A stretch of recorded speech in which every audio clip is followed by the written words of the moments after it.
Maduro जो है ना, ये खुद भी अमेरिका के खिलाफ बहुत ज्यादा अनर्गल बयानबाजी लगातार कर रहे थे। बयानबाजी इस तरह की कि ये बार बार अमेरिका से कह रहे थे कि अगर दम है तो मैं तो अपने घर में छुपा हुआ हूं, आओ मुझे लेकर जाओ, आओ मुझे छुओ। ये निकल निकल करके कच्चे में से बाहर आ रखा था। मतलब हद ये थी कि मादुरो ने अमेरिका को उकसावा देने के लिए पूरी दुनिया का ध्यान अपनी तरफ आकर्षित किया हुआ था। ये अपने आप को, जब तुम्हारी कोठड़ी में कुछ है नहीं, तुम्हारे बैग में कोई बम नहीं, तुम्हारे पास सेल्फ डिफेंस के लिए कोई हथियार नहीं, तुम फिर भी जाकर के अमेरिका को उंगली दिखा रहे हो, आंख दिखा रहे हो, तो ये तो मादुरो को भी समझना चाहिए था और दुनिया के उन देशों को भी जो केवल बयान वीर हैं, जो बयानों पर समझते हैं कि दुनिया चल रही है। शायद ये उस भ्रम में था कि एक दिन यूएन हमें बचाने आ जाएगा, लेकिन खेला हो गया इनके साथ में। खैर कोई बात नहीं साहब, फिलहाल के लिए साहब प्रेसिडेंट ट्रंप ने खेला कर दिया। अब एक और इंटरेस्टिंग बात है, और वो क्या है कि ट्रंप ने जहां मादुरो को उठाया, वहीं दूसरी तरफ से सवाल यह बना कि मादुरो के अपोजिशन में एक महिला थी सर, जिसको नोबेल पीस पुरस्कार मिला था। क्या आप उसको राष्ट्रपति बनाएंगे, अब उनको सत्ता सौंपेंगे? अब इसकी क्या कहानी है वो सुनो। जब ट्रंप बार बार नोबेल पुरस्कार की मांग कर रहे थे, तो उस समय पर नोबेल पीस पुरस्कार कमेटी ने वेनेजुएला की एक महिला को पुरस्कार दे दिया था। और वो जो महिला थी, वो महिला इस समय पर वेनेजुएला में अपोजिशन की लीडर के नाम पर जानी जाती है। मतलब मादुरो के खिलाफ जो सबसे बड़ी कंटेंडर हैं वो यही हैं, और इन्हें अमेरिका में मारिया कोरोना नाम है, इन्हें अमेरिका में पसंद भी किया जाता है। मारिया कोरोवा जो है, ये कोरिना जो है, ये डोनाल्ड ट्रंप समर्थक भी हैं। लेकिन अमेरिकी राष्ट्रपति से जब यह पूछा गया तो क्या आप अब मारिया कोरिना को सरकार सौंप देंगे, तो पता है ट्रंप तुरंत क्या बोलते हैं? कहते हैं कि वो जनता के बीच लोकप्रिय थोड़ी कम है, अब चूंकि वो लोकप्रिय नहीं है तो उन्हें हम सत्ता देना नहीं चाहते। मतलब हद ये है, तुमको मादुरो पसंद नहीं, हटा दिया। नोबेल पीस प्राइज कमेटी ने जिसे चुना मादुरो के खिलाफ, उसे भी आप पसंद नहीं कर रहे, क्योंकि जनता उसे पसंद नहीं कर रही। जनता पसंद नहीं कर रही, या फिर उसके साथ बैठकर अभी डील करोगे कि बता भाई, अगर तेल की कंपनियों को आने वाले समय में हमेशा काम करने देगी तब तुझे आने देंगे। बाय द वे, मादुरो के ऊपर अमेरिका ने चार्जेस क्या लगाए कि साहब ये हमारे देश के अंदर ड्रग्स भेजता है। वास्तविकता में दिक्कत क्या थी? दिक्कत यह थी कि वंस अपॉन ए टाइम, जब अमेरिका वेनेजुएला में तेल निकाला करता था, बड़ी मात्रा में अमेरिकी कंपनियां वेनेजुएला में काम किया करती थी, तब वेनेजुएला के अंदर ह्यूगो शावेज नाम का एक नेता हुआ, और उस व्यक्ति ने क्या किया कि वेनेजुएला से अमेरिकी कंपनियों को रातों रात निकलने का आदेश दे दिया और कहा कि जितनी भी कंपनियों के द्वारा लगाए गए सिस्टम हैं, इनकी कीमत हमसे ले जाओ।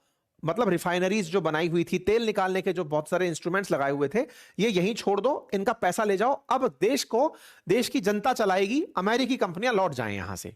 अमेरिकी कंपनियों के लोग वहां से निकल गए और अपना सारा सेटअप लगा छोड़ा है। ह्यूगो शावेज की इस पॉलिसी का वेनेजुएला की जनता ने खूब तारीफ की कि वाह, नेता हो तो ऐसा।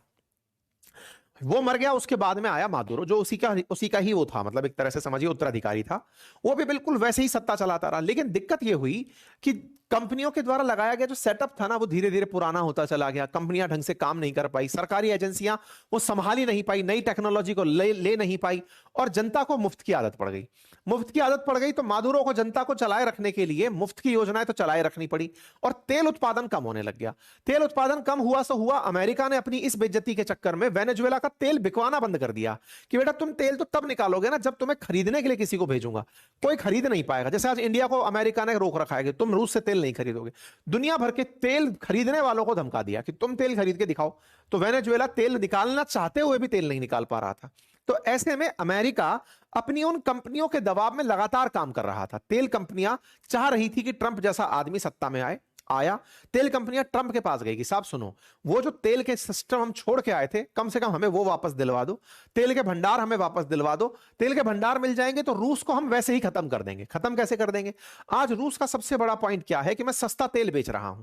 अमेरिकी कंपनियां वेनेजुएला अब जाएंगी, रूस से सस्ता तेल बेचना शुरू करेंगी। भाई वेनेजुएला का तेल अमेरिका का तो है नहीं, अमेरिकी कंपनियां वहां जाकर तेल निकालेंगी। वेनेजुएला के ही किसी व्यक्ति को डमी आदमी के रूप में बिठाया जाएगा, कहा जाएगा कि कमाने के लिए पैसे देंगे तुम्हें, अब पैसे से तुम्हारे देश को चलाओ, जो भी चलाना है चलाते रहो, हमें तेल निकालने दो। और तेल निकालकर अब दुनिया के अंदर हम तेल बेचेंगे। इससे क्या होगा, जो रूस का तेल है ना, उसका तेल बेचना बंद हो जाएगा, यानी कि कंपिटेटिव प्राइसिंग में वो पिछड़ जाएगा। दुनिया को तेल मिलने लगेगा और अमेरिका का सिक्का चलने लगेगा। अमेरिका ने अपना आदमी बिठा करके तेल सप्लाई शुरू कर दिया। आप कहेंगे इसमें बुरा क्या है? फिर ये तो बहुत सही है, बिल्कुल सही है। आप जब तक अपना स्वार्थ सोचते रहेंगे सब कुछ सही है। दिक्कत जहां जहां बार बार आ रही है वो यही कि क्या किसी एक देश को जिसके पास प्राकृतिक संसाधन है, उसे किसी दूसरे देश के हाथों इस तरह सरेंडर हो जाना चाहिए? फिर तो खुलेआम तरीके से यह काम होने लगेगा। फिर तो विचार करके देखिए कि कल को किसी भी देश के साथ, आज भारत और चीन के बीच में इस तरह की टसल चलती है, हर देश अपने इस एक्ट को जस्टिफाई करने लगेगा, फिर तो कमजोर को जीने का हक ही खत्म हो जाएगा। लोकतंत्र है क्या? लोकतंत्र ये है, दुनिया के अंदर अगर लोकतंत्र की बात कर रहे हो तो पंक्ति में आखिर में खड़ा जो व्यक्ति है उसके बारे में भी कद्र हो रही है, उसकी भी सुनवाई हो रही है। यहां तो अमेरिकी हितों की सुनवाई हो रही है, अमेरिकी कंपनियों की सुनवाई हो रही है कि चलो तेल निकालने के लिए देश को पकड़ लो, तेल निकालने के लिए पकड़ा, राष्ट्रपति उखाड़ा, खुद का देश बना दिया, चलो अब हम चलाएंगे इसको। साहब इन्होंने कह दिया कि हम जानते हैं कि oil business in Venezuela has been bust for a long period, we are going to have our very large United States oil companies go in, spend billion of dollar, fix the badly broken infrastructure and start making money for the country। ये सब काम बोले अब हमारी कंपनियां जाकर के करेंगी। Venezuela unilaterally seized and stole American oil, American asset and American platform, costing us billions and billions of dollar. हम वो बदला लेने के लिए पहुंचे और इन्होंने कर दिया जी। कुल मिलाकर बात यह है, अब ओपन मामला हो गया है कि अमेरिकी कंपनियों के दबाव में ट्रंप ने ये काम किया और पूरी तरह से उठाकर ले गए साहब, ले गए साहब, ले गए साहब, ले गए साहब। पूरी तरह से बयानबाजी इनके राष्ट्रपति से सबसे आई। इस बीच में एक लाइन और बाहर निकल कर आती है और अमेरिका ने यहां पर ना लोगों को एक बात और समझा दी, और वो ये है कि देखो अब तक दुनिया चलती थी मॉनरो डॉक्ट्राइन पर और अब चलेगी डॉनरो डॉक्ट्राइन पर। अभी डॉनरो क्या है, मॉनरो क्या है और डॉनरो क्या है, ऐसे समझो। जैसे अपने देश में ना, मैंने आपको बताया था हमारे देश की नेबरों को लेकर के एक पॉलिसी हुआ करती थी, गुजराल डॉक्ट्राइन के नाम से जानते थे कि कोई पॉलिसीज हैं जिनको फॉलो किया जा सकता। तो ऐसे ही अमेरिका के राष्ट्रपति हुए थे मॉनरो, रिचर्ड मॉनरो, उनके नाम पर एक मॉनरो डॉक्ट्राइन चलती थी कि भाई साउथ अमेरिका, नॉर्थ अमेरिका, इन देशों को कैसे को एग्जिस्ट करना है, कैसे कोई देश दूसरे देश में कोई इंटरफेरेंस नहीं करेगा, कैसे यूरोप आकर के हम पर हमला नहीं करेगा, उन सब के लिए डॉक्ट्राइन लिखी थी। डोनाल्ड ट्रंप ने खुद के नाम से डॉनरो डॉक्ट्राइन निकाल दी, डोनाल्ड ट्रंप डॉक्ट्राइन। अमेरिकी हित सर्वोपरि, सिंपल सी बात है, अमेरिका फर्स्ट है और अमेरिकी हित सबसे बड़ी है। पहले जहां पर मॉनरो के अंदर जेम्स मॉनरो जो हुआ करते थे राष्ट्रपति अमेरिका के, उनके ऊपर non colonization, to sphere, non interference इस प्रकार की नीतियां हुआ करती थी कि कोई किसी के केस में इंटरफेरेंस नहीं करेगा, ना यूएस अमेरिका में, यूएस यूरोप में करेगा, ना यूरोप यूएस के अंदर करेगा या आसपास के क्षेत्रों में करेगा। यहां पर उल्टा चल दिया। अब इन्होंने कहा कि हमारे हित सर्वोपरि। अब हित सर्वोपरि का मतलब समझ रहे हैं, आने वाले समय में ग्रीनलैंड पर सुनेंगे आप एक दिन ऐसा ही अमेरिकी झंडा लहराता हुआ, पनामा कैनाल पूरी तरह से अमेरिका की होती हुई सुनेंगे। अब आपको ग्रेट अमेरिका देखने को मिलेगा और आप केवल देख पाएंगे, कुछ कर नहीं पाएंगे। सुनते रहिए, बस यही चलने वाला है। कुल मिलाकर के अमेरिका की तरफ से आज जो काम किया गया उसके अंदर 150 से अधिक विमान शामिल थे और यह सारा कारनामा कर दिया गया। अब सबसे बड़ा सवाल तो आपके दिमाग में इतनी देर से बन रहा होगा कि दुनिया इस पर क्या बोली, ये तो हमें पता चले, मतलब लोग इसको कैसे देख रहे हैं, कैसे इस ऑपरेशन को मतलब अंजाम दिया गया, इस ऑपरेशन के अंदर क्या तरीके फॉलो किए गए। तो इस पर इन्होंने बकायदा बयान दिलवाए।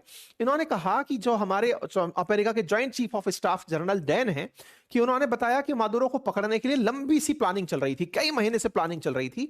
सेना ही नहीं, उसके साथ साथ कई सीक्रेट एजेंसीज भी इस काम को करने के लिए लगी हुई थी, सब मिलकर के एक साथ काम कर रहे थे। उन्होंने कहा कि शुक्रवार को क्या हुआ, ऑपरेशन की शुरुआत के लिए हमने 150 हवाई जहाज एक साथ उड़ाए, जो कि अमेरिका से उड़े और कुछ आसपास के हमारे जो ठिकाने हैं वहां से उड़े। जमीन से मात्र मतलब समुद्र से 20 अलग अलग ठिकानों से उड़ उड़ करके हवाई जहाज चल दिए। हेलीकॉप्टर्स भी शामिल थे। जमीन से 100 फीट की ऊंचाई पर ही हमने वेनेजुएला के अंदर हेलीकॉप्टरों को एंट्री कराया और हेलीकॉप्टर की सुरक्षा के लिए पहले से ही आसपास हमने सैन्य कार्रवाई करना शुरू कर दिया कि आसपास बम गोले फोड़ते रहो। फिर हम वेनेजुएला के अंदर 1 बजे मादुरो के कैंपस में पहुंचते हैं और मादुरो के कैंपस में पहुंचकर वहां पर गोलीबारी चलना शुरू होती है। हम भी जवाबी कार्रवाई करते हैं। 3:29 पर तो अमेरिकी सैनिक वेनेजुएला से बाहर निकल जाते हैं और मादुरो और उनकी पत्नी को लेकर के अमेरिकी वॉरशिप यूएसएस इवो जीमा के ऊपर लेकर के आ जाते हैं। बेहतरीन कोऑर्डिनेटेड एफर्ट्स था और हमने पूरी तरह से इस काम को किया। हमारा एक विमान इसके अंदर शिकार भी हुआ, हालांकि वो लड़ता रहा, अभी तक वो बर्बाद नहीं हुआ है और पूरी तरह से मिशन को कंप्लीट करके अपनी जगह लौट कर आया। अमेरिकी फोर्सेस में डेल्टा फोर्सेस का जिक्र किया गया। डेल्टा फोर्सेस वो फोर्सेस हैं जो अमेरिका की सबसे ज्यादा मतलब खतरनाक फोर्सेस कही जा सकती हैं, या वो फोर्सेस हैं जिन्होंने इस घटना को अंजाम दिया, जिन्हें कई तरह की ट्रेनिंग है, शहरों में भीड़ में कई तरह के प्रेशर झेलने की जो टेक्निक उनके पास है, उस फोर्स को यहां पर अंजाम देने के लिए भेजा गया था, जिससे पहले भी बहुत सारे काम करवाए जा चुके हैं। उस फोर्स ने यहां जाकर के इस तरह का काम किया है। कोलंबिया के प्रेसिडेंट, अब सवाल इनसे पूछा गया कि सर वो ट्रम्प साहब, वो कोलंबिया वाले भी कुछ कह रहे थे। तो भाई साहब ये कहते हैं कि सुनो, उनसे कहना कि हमें पता है कि तुम कोकेन बनाते हो और वो तुम हमारे देश के अंदर भिजवा रहे हो। अच्छा है, so he does have to watch his ass. बस समझ जाओ बोले तुम बेटा, तुम्हारे ऊपर भी नजर है हमारी, ठीक है। ट्रंप ने बकायदा तस्वीरें जारी करी कि रात भर मैंने ऑपरेशन बिल्कुल लाइव ऑपरेशन की तरह देखा है, ऑब्सोल्यूट रिजॉल्व कर दिया है मामला।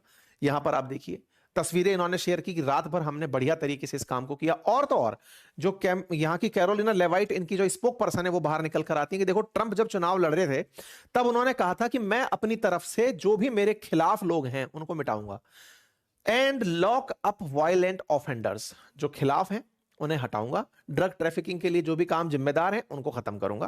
बोले इन्होंने जो कहा था वो कर दिया। अब मादुरो का भी देख लीजिए हाल, ये वो मादुरो है, आई am waiting for you here इन मेरा फ्लोर, ये इनका फिर से दिखाऊं, ये मादुरो हैं जो जानकारी प्राप्त कर रहे थे कि उनके खिलाफ इस तरह की कार्रवाई चल सकती है, वो उछल उछल करके अमेरिका को उकसावा कर रहे थे। I am waiting for you here in Miraflores. Miraflores क्या है? मादुरो का महल था। ट्रंप को बोल रहे थे कि डरपोक आदमी, अगर है हिम्मत तो मुझे पकड़ने आओ। ट्रंप आ गए और आकर के उसको लेकर के चले गए। अब व्हाइट हाउस ने बकायदा इस फोटो को डाल दिया, कम गेट मी, बोले लो हम आ गए। अगर तुम अमेरिका को उकसा रहे हो तो अमेरिका चला आया, अमेरिकी जहाज चले आए और जाकर के उसको लेकर के आ गए। व्हाइट हाउस इस वीडियो को डाल रहा है। अब इस तरीके से कुल मिलाकर के ये सारी चीजें निकल करके आ जाती हैं, ठीक है साहब। अब आगे चलते हैं, आगे चलते हैं और फिर हम जाना शुरू करते हैं कि साहब ऐसे में दुनिया भर की प्रतिक्रियाएं क्या रहती हैं, विपक्षी लोगों को लेकर के क्या चल रहा है, ये सब बातें चल रही होती हैं, ठीक है साहब।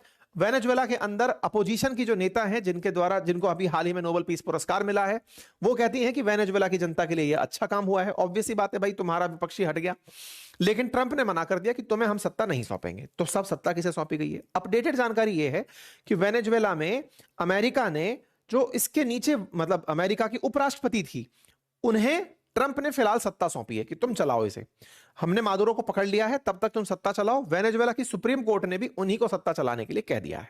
कोई बात नहीं साहब, मादुरो को पकड़ करके लाया जाता है, मादुरो को अमेरिकी सॉइल के ऊपर इस तरह बकायदा लेकर के उतरा जाता है। हवाई जहाज से उतरते हुए आपको निकोलस मादुरो दिखाई देते हैं। मादुरो को समझ ही नहीं आ रहा है कि हो क्या रहा है। उनको जब विमान से लाया गया, जब पुलिस उनके सामने जा रही है तो सबको वो हैप्पी न्यू ईयर विश कर रहे हैं। जो अक्सर तानाशाहों के साथ होता है, वो भूल जाते हैं कि वो कहां हैं, क्या चल रहा है उनके साथ। सद्दाम हुसैन भी अपने आप को आखिर तक ऐसे ही बड़े ही इंटेलिजेंट तरीके से दिखाते आए थे, यहां पर इनको भी उतार के लाया गया। फोर्सेस इस तरह से मतलब किसी देश के राष्ट्रपति को जिन्हें यात्रा होने पर फोर्सेस सम्मान दिया करती थी, आज एक देश की सेना उन्हें इस तरह से बंधक बनाकर ले जा रही है। गलती क्या है? गलती यह है, आरोप यह है कि इन्होंने अपने देश से ड्रग ट्रैफिकिंग होने दी, क्योंकि ये अमेरिका के अंदर ड्रग्स भेजा करते थे। आरोप तय करने किसने किए? अमेरिका ने किए। आप सवाल पूछेंगे, सर क्या ऐसे वाकई में अमेरिकी कानून पूरी दुनिया में चलता है? तो आंसर है प्रत्यक्ष रूप से नहीं, अप्रत्यक्ष रूप से। प्रत्यक्ष रूप से तो किसी देश का कानून उस देश की सॉइल पर चलता है। मैंने पहले भी आपको कहा है, अमेरिका ने पूरी दुनिया को बांटा हुआ है इस तरीके से कि इस क्षेत्र पर यह कमान चलेगा, इस क्षेत्र पर यह कमान चलेगा, उसके देश में यह कानून चलेगा। अब तरीका जो है वो अमेरिकी होगा। अमेरिका ने अपनी तरफ से इनको पकड़ा, क्योंकि तुम हमारे देश में अशांति फैलाते हो, चलो तुम्हें पकड़ लिया। भाई साहब इनको ले जाया गया इनकी पत्नी के साथ। ये भाई साहब बकायदा थम्स अप करते हुए दिखाई दे रहे हैं कि वाओ ऑल गुड है बेबी।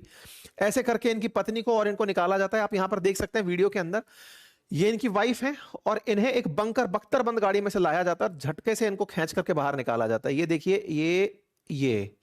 ये लंगड़ाते हुए बाहर निकल करके आते हैं, इनको कैमरे में सब लोग देखते हैं। ये अपनी तरफ से इन सबको हैप्पी न्यू ईयर विश करते हैं।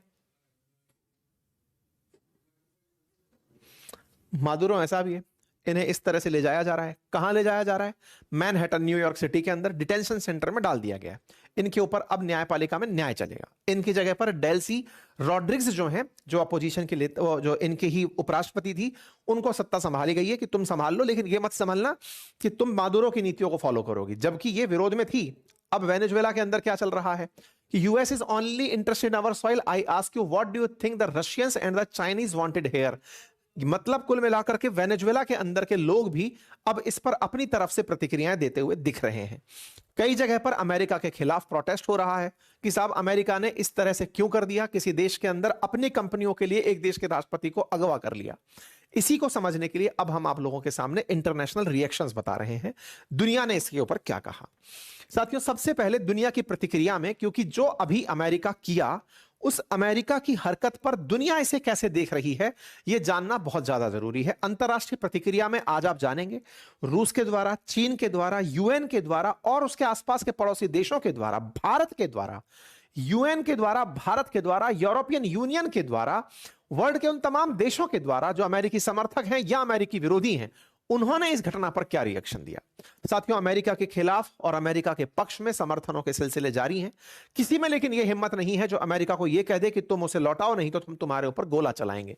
कोई देश ऐसा नहीं कह पाया है। एक एक करके सबसे पहले आसपास के देशों से शुरू करते हैं। सबसे पहले शुरू होता है साहब अर्जेंटीना, साउथ अमेरिका के अंदर और देश। अमेरिका साउथ अर्जेंटीना के द्वारा कहा जाता है कि साहब ये लॉन्ग लिव फ्रीडम, क्योंकि ये ट्रंप के समर्थक हैं, इन्होंने आजादी मुबारक दे दी है। कला खजास ईयू की तरफ से कहा जाता है कि हम लोग secretary of state Marco Rubio और उनके साथ संपर्क में हैं। यूरोपियन लोगों के लिए हम चर्चा में हैं, चिंता में हैं, वेनेजुएला में उनके साथ कुछ ना हो जाए। हम मादुरो जो कि लेजिटिमेसी के अभाव में थे, इस पूरी तरह से पीसफुल ट्रांजिशन के पक्ष में हैं। हम हर सर्कमस्टांसेस में अंतरराष्ट्रीय लॉ और यूएन चार्टर को रेस्पेक्ट करना चाहते हैं। ईयू का कोई भी व्यक्ति अमेरिका की कार्रवाई की निंदा करते हुए नहीं दिखा। उर्सुला वॉन डेन भी ये लिखती हैं, क्लोजली मॉनिटर कर रहे हैं सारी सिचुएशंस को। हम चाहते हैं solution must respect international law and UN charter. कोई नहीं है चार्टर चार्ट बना करके आप खा जाइए, कोई मतलब नहीं है। हम यहां पर ईयू मेंबर स्टेट्स के साथ चाहते हैं कि ईयू सिटीजन्स के साथ वेनेजुएला में सब सही रहे। एंटोनियो कोस्टा, ये सब लोग निकल करके, जितने भी लोग चल के आए, प्राइम मिनिस्टर ऑफ स्पेन, कोई भी व्यक्ति ये नहीं बोलना चाह रहा है कि हम, सब लोग ये बोल रहे हैं हम क्लोजली मॉनिटर कर रहे हैं। अबे तो वो भी हम भी कर रहे हैं, आप और हम क्या कर रहे हैं इस समय बैठकर वेनेजुएला में क्या चल रहा है यही तो देख रहे हैं। हमारी एम्बेसी पूरी तरह से कॉन्सुलेशन के साथ में है, बात कर रही है कॉन्सुलेटर्स के साथ में। We call for de escalation and responsibility, international law and principle of UN charter must be respected. कोई लॉ नहीं, कोई इंटरनेशनल लॉ नहीं। इमानुएल मैक्रोन देखिए साहब, वेनेजुएला के लोग बहुत खुश होंगे क्योंकि उन्हें आज तानाशाही से मुक्ति मिली है। ये ऐसा आदमी है, ढपली आदमी है, जिधर देखता है पलट जाता है। कभी अमेरिका के विरोध में रहता है, कभी अमेरिका के समर्थन में आ जाता है। अब ये देख रहा है कि अमेरिका ने कुछ बड़ा कर दिया है तो बेहतर है बच्चों भाई की टांगे में बैठ जाओ, क्योंकि तेल निकालेंगे तो सब में बटेगा, तो सब जाएगा। तो साहब मैं तारीफ करता हूं, बढ़िया काम हो गया। By seizing power and trampling on fundamental freedom, Nicolas Maduro has dealt a grave blow to dignity of our own. और ये सब लोग अब इस तरह के वो बन रहे हैं कि इसको हटा करके बहुत बढ़िया किया अमेरिका ने। अमेरिका ने वेनेजुएला की जनता को तनाव से मुक्त कर दिया है, डिक्टेटरशिप से मुक्त कर दिया है। तो भाई साहब, अमेरिका ने जो किया, दुनिया में बहुत सी जगह ऐसा हो रहा है। अमेरिका आए और आकर के दुनिया में जितनी भी जगह ऐसी सत्ताएं लग रही हैं उसे, जहां जहां पर जनता पर बहुत ज्यादा सत्ताएं जुल्म ढा रही हैं, उन्हें एक एक करके हटाए। सबसे पहले नॉर्थ कोरिया से तानाशाही हटाए, सबसे पहले लुकाशेंको को हटाए। ये वो लोग जिन्हें दुनिया खुलेआम देख रही